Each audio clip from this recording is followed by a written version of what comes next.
porque tu sangre, la venida de Jesús a esta tierra, hizo eso. Que ahora no somos hijos del temor, de las circunstancias, no somos hijos de lo que pueda pasar, de la suerte, somos tus hijos.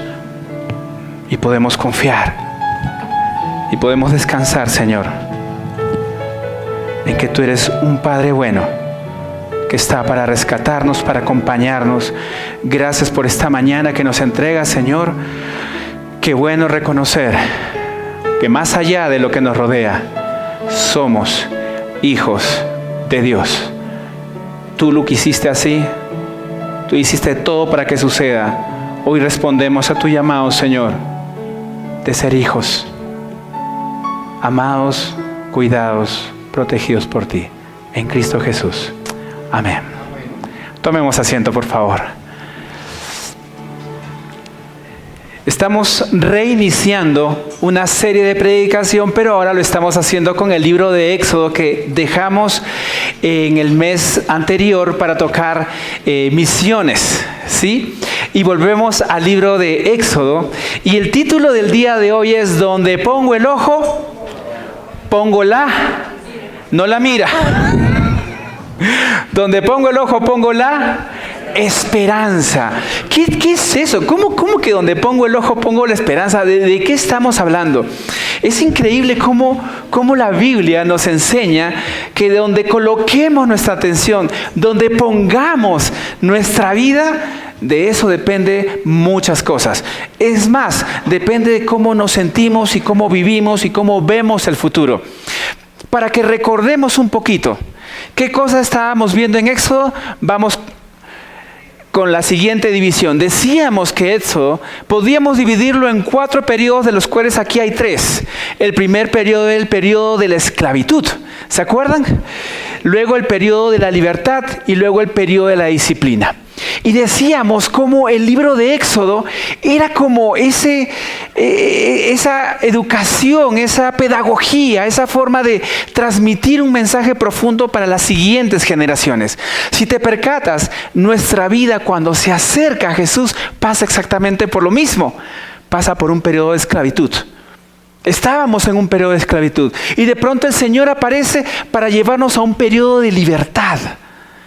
Para luego no solo decir somos libres, sino ¿qué hacemos ahora que somos libres?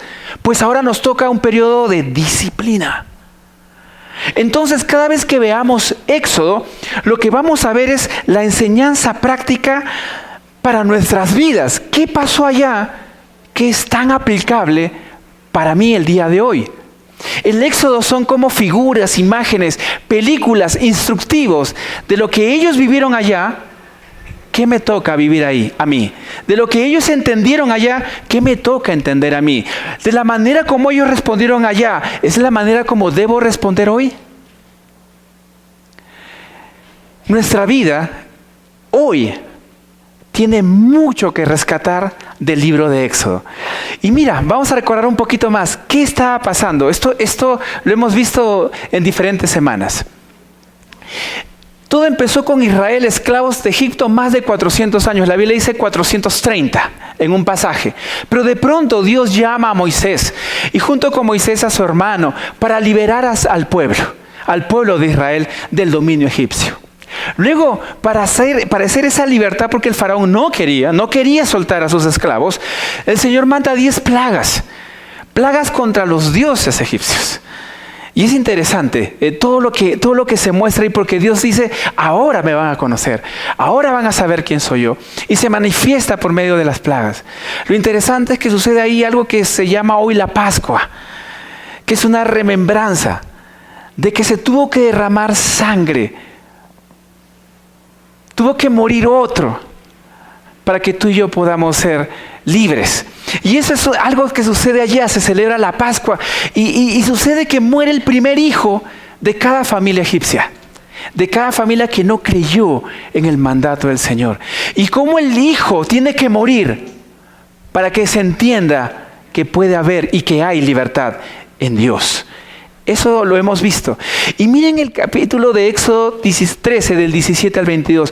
No vamos a tocarlo, se supone que corresponde, pero vamos a tocar la siguiente etapa, pero me parece un buen introductorio.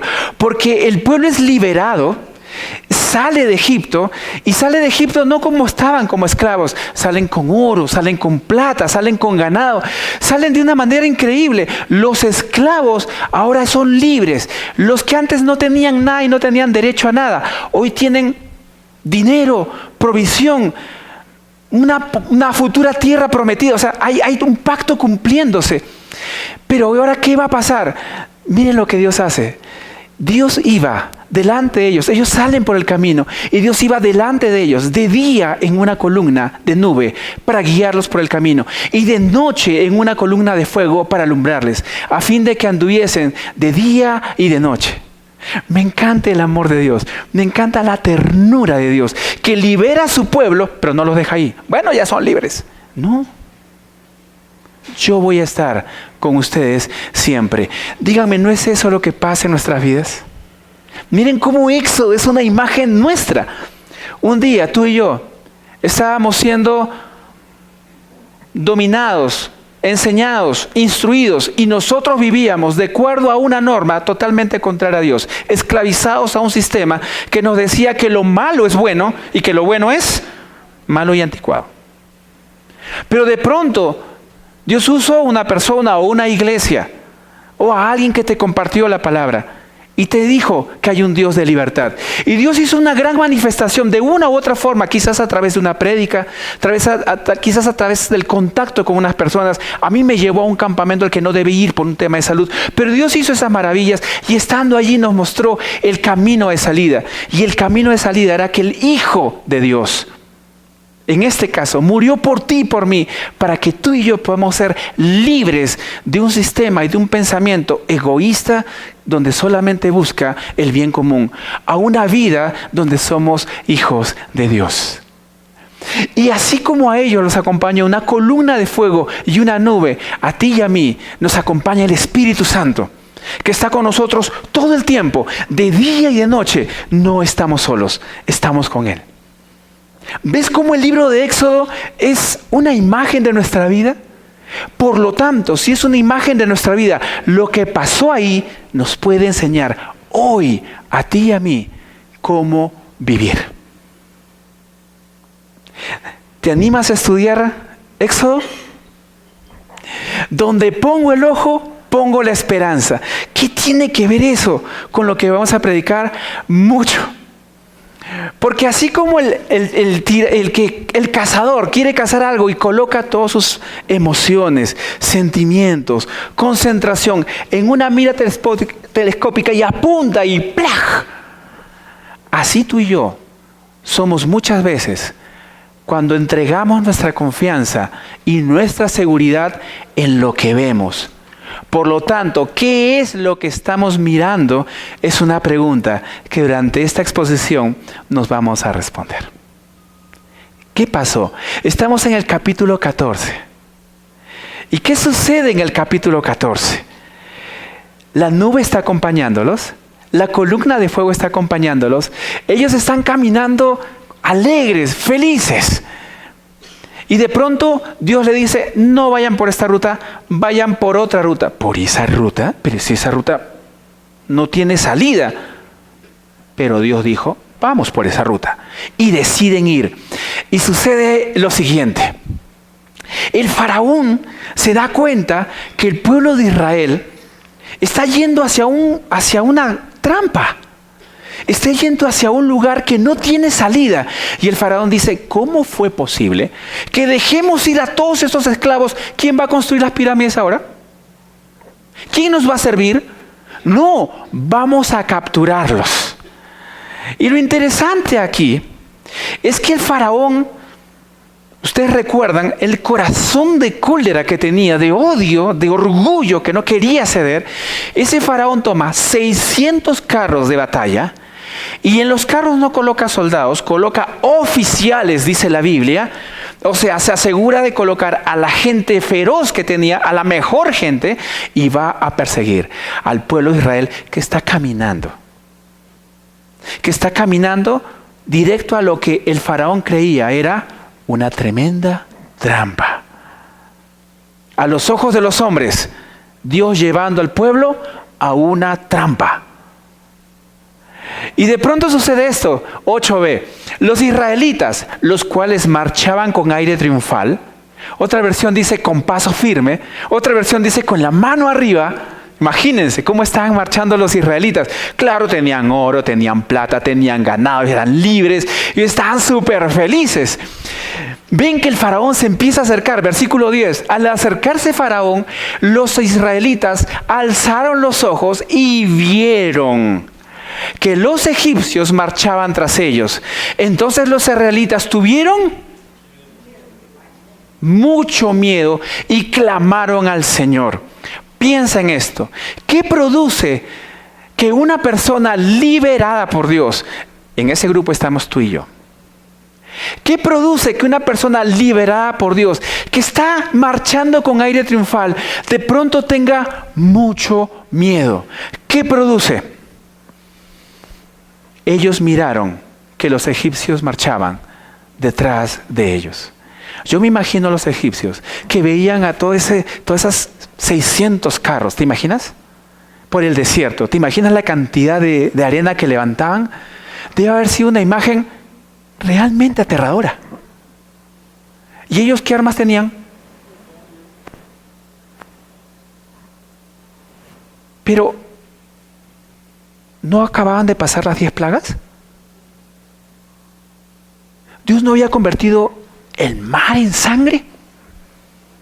¿Dios no había traído insectos de todas partes para atacarlos?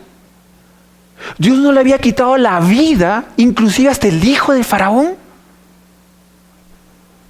Todo ese poder manifestado se cae cuando dejamos de mirar a Dios y empezamos a mirar la adversidad, porque cuando veo la adversidad me esclaviza el temor.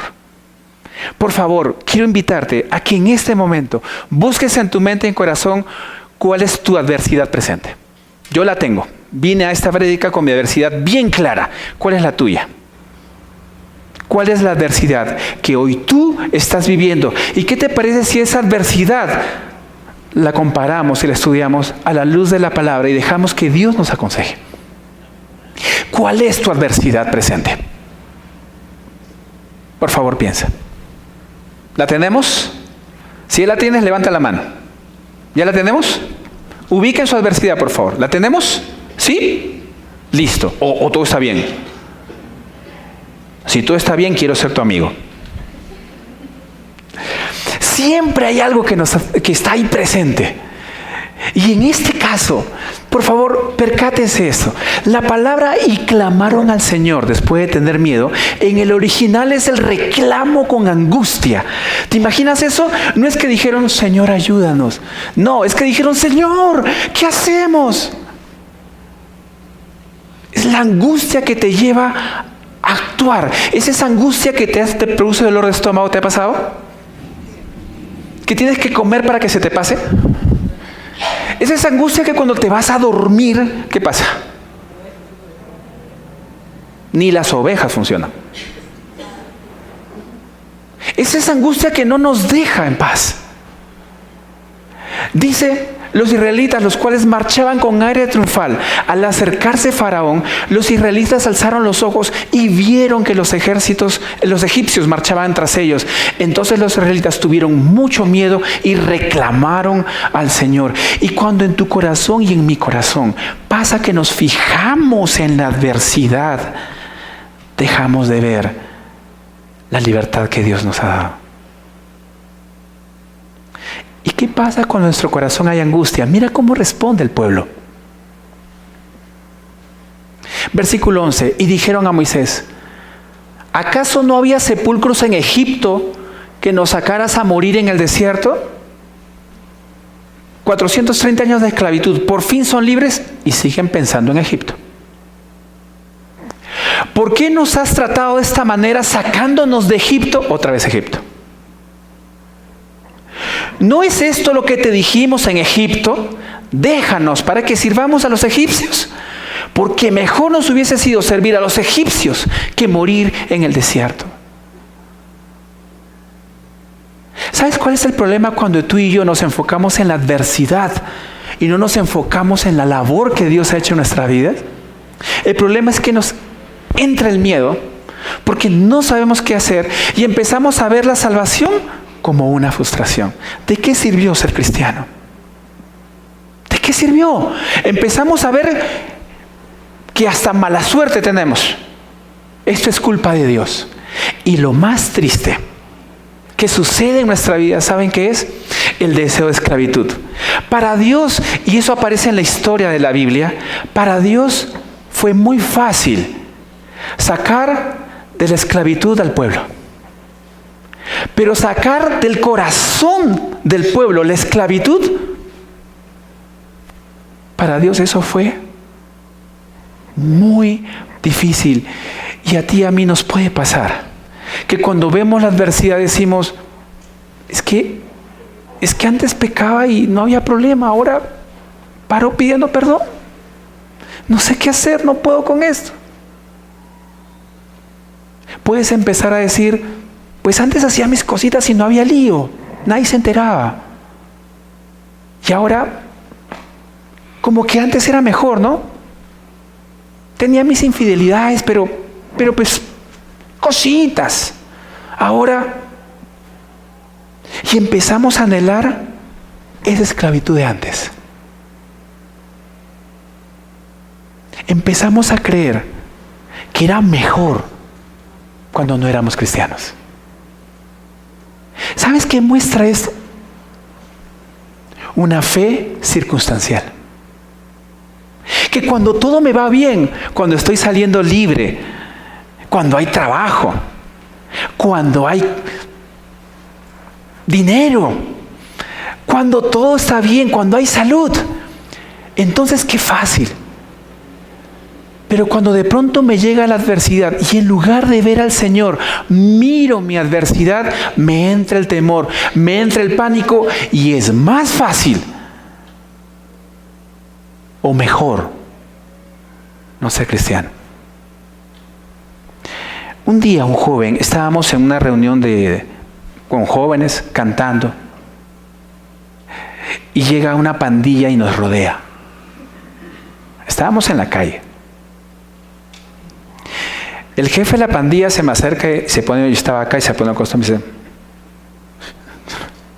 tipo intimidante. Él dice, ¿tú eres jefe de esta pandilla? Bueno, sí. Yo soy el jefe de la pandilla que te está rodeando. Sí, me acabo de percatar, le digo. Yo no sabía que querían pegarle al chico que estaba dirigiendo la reunión. Él escucha la letra. Te alabarán, oh Señor, todos los pueblos de la tierra. Y él decía, ¿qué están cantando? Me pregunta. Y le empecé a hablar de Jesús. Él va a un campamento, recibe a Cristo y 6 meses después viene llorando al club y nos dice, no sé qué hacer. ¿Por qué? Porque yo vivía del robo y ahora me duele robar y no tengo para comer.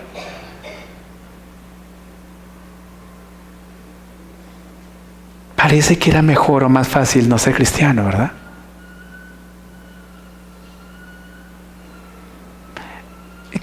¿Qué pasa en tu vida y en mi vida? ¿Cómo estamos en esta mañana? ¿Estás frustrado? ¿Estás frustrada? ¿No era lo que esperabas? ¿Creías que todo iba a ser color de rosa? Yo te animo a que no tengamos una fe circunstancial. Una fe que mira la adversidad en lugar de Dios. Porque cuando tú y yo miramos la adversidad, me esclaviza el temor.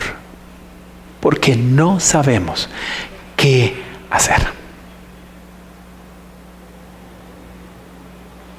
Ánimo, porque Dios no quiere dejarnos así. Y es lo que me encanta del Éxodo. Dios no quiere que quedemos esclavos del temor. Mira lo que sucede. Pero Moisés dijo al pueblo, no teman. ¿Recuerdan que en el capítulo anterior ellos ven a los egipcios y tuvieron mucho miedo? Ahora Moisés les está diciendo, no teman, estén firmes y vean la salvación. que el Señor hará hoy por ustedes, porque los egipcios a quienes han visto hoy no los volverán a ver jamás. El Señor peleará por ustedes mientras ustedes se quedan callados. ¿Sabes qué es esto? Una demostración de lo que la Biblia denomina gracia. Dios, que le está diciendo al pueblo: no temas. Ese estén firmes en el original es quédate quieto y cállate. Traducido al peruano simple. Quédate quieto y cállate. Cuando yo leí eso decía, y el Señor me decía a mí: Alberto, quédate quieto y cállate. Era, Señor, pero hay una adversidad grande y tú quieres que me quede quieto. Sí, quiero que te quedes quieto.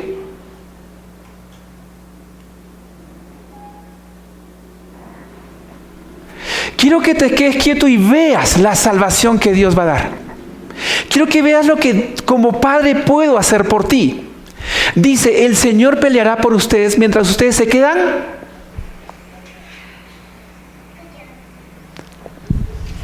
Muy bien. ¿Está escuchando? ¿Está escuchando? A mí me llama la atención esto porque Dios no quiere que Israel ni siquiera mueva un dedo. Dios quiere que sepan que lo que Él va a hacer, lo va a hacer por gracia. ¿Y qué cosa es gracia? La Biblia le llama gracia a ese amor que el Señor nos entrega y esa manifestación de todo lo que Él hace por nosotros sin que lo merezcamos. Me puse a estudiar un poquito de historia universal. ¿Saben? Egipto era mejor pueblo que Israel en ese momento. Realmente Israel no merecía ser rescatado. Habían abandonado todo. Y por pecado estaban en donde estaban. No merecían ser rescatados. Así como tú y yo, si Dios nos pusiese una balanza, no mereceríamos. No mereceríamos la esposa que tenemos o el esposo que tenemos. No mereceríamos los hijos que tenemos. No mereceríamos la condición que tenemos. Pero nos la dio por amor. Nos la entregó y lo que quiere es que nos quedemos quietos. Quédate quieto, no hagas nada. Quiero que veas lo que yo voy a hacer. Y decía: Señor, pero yo puedo. No, Alberto, no. Quieto y callado. Déjame actuar. Esto es gracia. Yo puedo cambiar a tu esposo, a tus hijos. Yo puedo cambiar tu sociedad. Yo puedo cambiar tu trabajo, tu economía. Yo lo puedo hacer. Quédate quieto y callado. Yo te puedo dar lo que tanto esperas, pero por favor, quédate quieto y callado. No lo hagas tú, porque es por gracia. No depende de ti. Y yo decía: Dios, qué duro es quedarse quieto y callado. Me pides algo, Señor, que es difícil. Pero aquí es una orden. Es estar firme. No es una palabra simple. Es un afirmativo fuerte. Quieto y callado. Mira ahora, no tu adversidad. Mira lo que yo voy a hacer.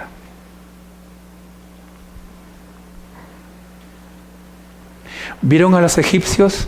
Ahora le pide que vean la salvación. Tuvieron mucho miedo, ahora les está diciendo: no teman, estén firmes. Reclamaron al Señor: el Señor peleará por ustedes mientras ustedes se quedan callados. Yo decía: Señor, una vez más, ¿por qué me mandas a predicar esto? Creo que Dios es bueno y en su infinita gracia nos habla. En su ternura y cuidado nos está diciendo: si tú lo haces, lo vas a arruinar. Déjame que yo lo haga. No es cólera, no es el grito que te dice: qué mal que estás. No, es el grito que te dice: déjame actuar. Te amo tanto. Deja que yo te cuide.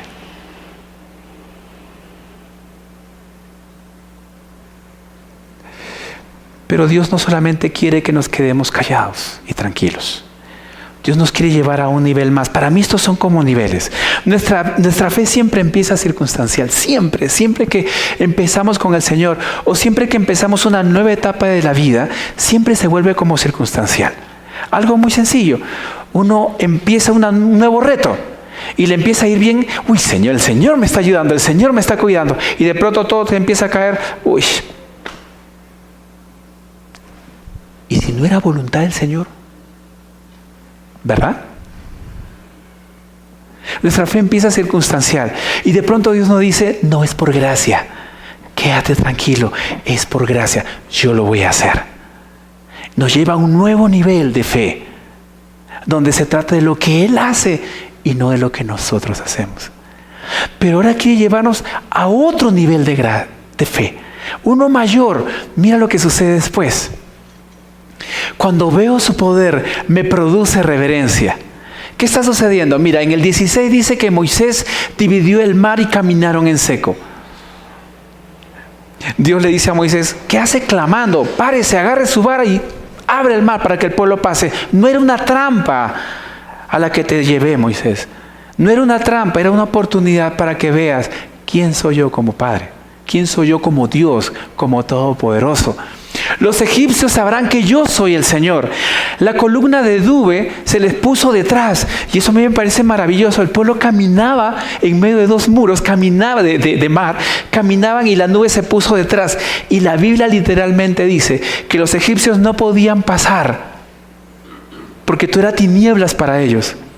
Para el pueblo de Israel era libertad, era un camino hecho en el poder de Dios. Para los israelitas, para los egipcios, ¿qué era? Tinieblas. ¿Qué diferencia entre estar con Dios y estar sin Él? Si tú no estás con Dios, quiero animarte a hacer algo. Quiero animarte a que te acerques a Él y vivas una libertad distinta. Esa libertad del alma y del espíritu, donde el pecado no te domina, donde te domina su palabra, donde empezamos a creer no en la suerte, sino empezamos a creer en el amor que Él tiene y en el camino que Él desarrolla para nosotros, dentro de su hermoso plan. Piensa en eso. 24. Dios sembró la confusión en el ejército de los egipcios. Dice la Biblia que hasta los carros empezaron a detener. Dios empezó a detener a los enemigos y dañó las ruedas de sus carros e hizo que avanzaran con dificultad. 25. Los egipcios dijeron, huyamos ante Israel. El Señor pelea por ellos contra los egipcios, contra nosotros. El mismo pueblo declara, aquí hay algo sobrenatural. Yo no puedo contra esta gente. Esta gente está con Dios. Las aguas volvieron y de todo el ejército de Faraón no quedó ni uno de ellos. Las aguas a los israelitas le eran como un muro a su derecha y a su izquierda. Yo sé que hoy hay películas y ustedes pueden ver. Y tal vez tú digas, si yo veo un muro a la derecha y un muro a la izquierda, creo. Hoy hay milagros mucho más grandes que eso. Dime qué es más fácil. ¿Que pidas perdón a una persona o que se abra el mar? Dime qué es más fácil. ¿Dejar la adicción o que se abra el mar? Dime qué es más fácil. ¿No dejarte llevar por la envidia y empezar a amar a otros o que se abra el mar? Dime qué es más fácil. ¿Invitar a tu familia a la oración o ver el mar que se abra? ¿Qué es más fácil? Decirle, Dios, te entrego mi vida y mi economía y todo lo que soy a ti. Y voy a dejar de mirar la adversidad para creer en lo que tú haces. Dime, ¿qué es más fácil? ¿Eso o ver el mar abierto? ¿Qué milagro quieres ver? ¿Una hija o un hijo rescatado o ver el mar abierto? ¿Qué milagro quieres ver? Que Dios, a pesar de todo, provee porque nunca olvida. Y que a veces provee no de la manera que tú y yo queremos, sino de la manera que Él ha diseñado para nosotros, porque esa es la que necesitamos. ¿Te das cuenta cómo 100 millones de pesos no es la solución?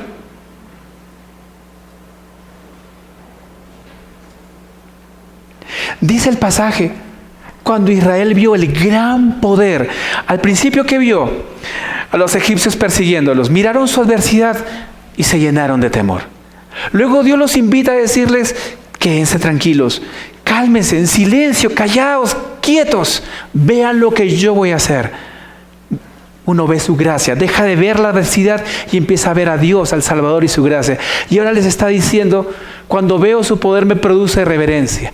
Cuando Israel vio el gran poder que el Señor había usado contra los egipcios, el pueblo temió al Señor y creyeron. Otra versión, o el original es, se rindieron ante el Señor. En el Señor y en Moisés, sus siervos. Su siervo. Queridos amigos, hay algo que tenemos que entender de Dios. Cuando tú y yo recibimos a Cristo, Dios nos invita a una vida de renuncia a la esclavitud. A esa esclavitud de un sistema de vida que no es agradable a Dios, que es contradictorio para ti y para tu familia, para tu futuro. Y nos invita a salir de ese Egipto llamado pecado. Y abre por medio de un milagro un gran paso donde Él es, por medio de la muerte de Cristo, nos da la libertad para salir en medio de un camino que solamente Él ha diseñado. Y en ese camino nos pide algo, y creo que este es el tercer nivel de nuestra fe a la cual Dios nos invita. Porque cuando Dios nos libera, ¡qué alegría! Cuando Dios nos provee, ¡qué alegría! Pero algo que tienes que saber es que así como Dios usó un gran poder para dar, también lo puede usar para quitar. No lo hizo con Job. Le dio, le quitó y le volvió a dar. Con Pablo, 3 veces he orado y le he rogado que me quite este aguijón de carne, y Dios me ha respondido: bástate mi gracia. Dios no le dio. Y tú encuentras así a gente como Saúl. Dios lo escogió, lo llamó y le entregó un reino, y luego se lo quitó. Y luego viene David, que tenía el corazón de Dios. Y David empieza a hacer grandes milagros y grandes cosas usado por Dios, increíbles. Empieza a conquistar pueblos y él quiere construir un templo. Y Dios le dice: no, tú no vas a construir ese templo. Pero Dios: no, tú no, porque en tus manos hay mucha sangre. A ti no te lo voy a dar, David. Así tengas mi corazón, se lo voy a dar a tu hijo. ¿Sabes cuál es el tercer nivel de la fe? Es que tú y yo entendamos que Él es el soberano. Y que cristianismo no es dame aunque te demore, Señor. Cristianismo es: yo me someto a lo que tú, Señor, tienes para mí. Y reconozco que me puedes dar, como que también no me puedes dar. Que así como un día Israel era libre y fue a la esclavitud de Egipto, puede ser liberado ahora. Así como tú y yo hoy podemos gozar o no gozar de cosas, y que depende de Dios el darnos o no. Entonces, cuando tú y yo vemos su poder, se produce reverencia. Porque entonces este día fue un regalo de Dios. No es el día que yo me merezco. Porque entonces el auto que tienes es un regalo de Dios, no el que juntaste con tu plata. El trabajo que tienes es la provisión de Dios, no el fruto de tus habilidades. Cuando reconocemos el poder de Dios, se produce reverencia, porque Él nos puede dar o nos puede. Y eso como que produce miedo. Pero el miedo no es lo que Él quiere que veamos. Recuerda el primer punto. Él quiere que lo veamos a Él. Y cuando vemos a Él, ¿qué dice la palabra? Nada nos podrá separar de su amor. Porque de tal manera amó Dios al mundo, que envió a su Hijo para que todo aquel que en Él crea no se pierda, sino que tenga vida eterna. Yo sé que es un Dios poderoso que es capaz de quitarme todo. Sí, lo sé. Pero también sé que me ama. Y como me ama, voy a caminar confiado, pero reverente. Porque Él es Dios.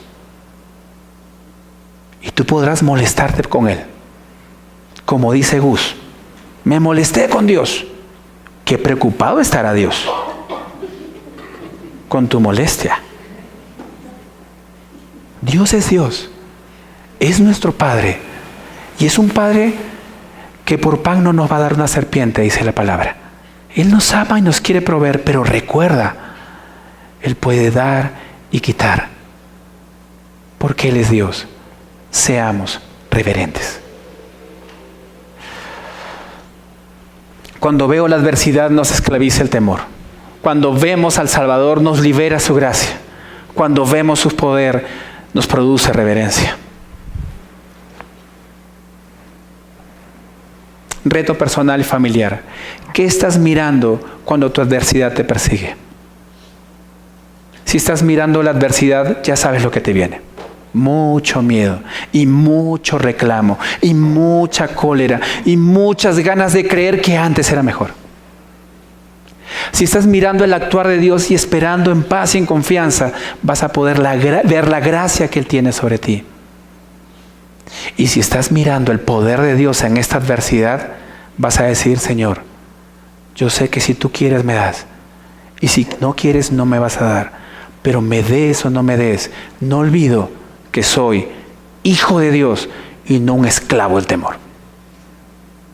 Y así uno puede vivir y dormir tranquilo. En paz me acostaré y así mismo dormiré, porque solo en Dios he confiado, dice la palabra. Oremos. Gracias por tu infinito amor, Señor. Gracias porque no nos has invitado a una vida de esclavos del temor ni del pecado, sino nos invitas a una vida de confianza y entrega a ti, donde podemos ver tu gracia sobre nosotros, actuando en nuestras debilidades, en nuestras confusiones, en nuestros pecados, en nuestras muchas veces no saber qué hacer frente a nuestros hijos, frente a las decisiones, frente al trabajo, frente a las circunstancias. Tú nos dices: cállate, quédate tranquilo y mira lo que yo voy a hacer. Queremos recordar tu poder, Señor, y reconocer que tú eres soberano. Somos tus hijos, libres del temor, llenos de tu amor. En Cristo Jesús. Amén. Vamos a ponernos de pie y vamos a volver a cantar la canción.